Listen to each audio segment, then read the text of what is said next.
Менә шулай өйдә үзең генә каласың да, уйлап утыргач, барыбер өйләнергә кирәк дигән фикер килә. Әллә нәрсә? Ялгызлыктан иш поша башлыйсың.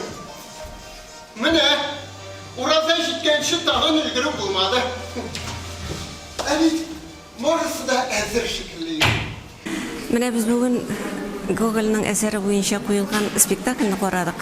Ул яңа постановкада, ләкин шулай булса да актуальлеген югалтмаган тема дип уйлыйм, чөнки быелгы ел гаилә елы буларак гаилә проблемасы да күтәрелә. Шул ук вакытта яшьләр арасында буйдаклар һәм кияүгә чыкмаган кызлар проблемасы да күтәрелә.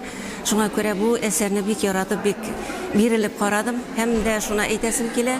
Безнең театрыбыз, Мензелә театры шул кадәр талантлы, шул кадәр үзенчәлекле һәм дә шул кадәр талантлы яшьләр белән тулыланып торуына тагын бер тапкыр инандым һәм аларның эшләрендә уңышлар телисе килә һәм шушындый зур классик әсәргә бүгенге көн проблемасына яраклаштырып куелган әсәргә алынуларына мин бик шат.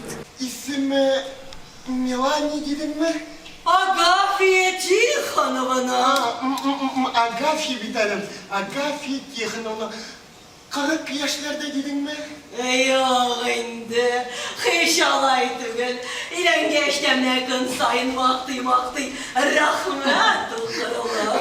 Алдалыйсың бит, Иваныч. Мин алдашырга яратмыйм. Ялган ул кешене картайта. Безгә бик ошады, ни өчен дигәндә, менә бүген яшьләрнең, аларның үзләренең булган тормышын чагылдыра. Бүген көндә аларның ичке халәтен, үзләренең әкият дөньясын. Шуннан да менә уйлап карасаң, безнең төп героебыз инде бүген көндә ул Санты дип әйтсәк тә, етер җитмәс акыллы булса да дип әйтсәк тә, аның үз әкияте бар. Ул үзенең тормышында үзенә кирәкле үрдәген табып дип әйтәйек инде. Менә үзенең тормышын кору турында уйлау фикерләр әйтте һәм ул аның мәгънәле бу тормышка карашы тоже безне сокландырды. Моны инде шуңа күрә без әйтәләбез, бик матур, күркәм, бүгенге заманлаштырып эшләнгән театр дип әйтәсе килә.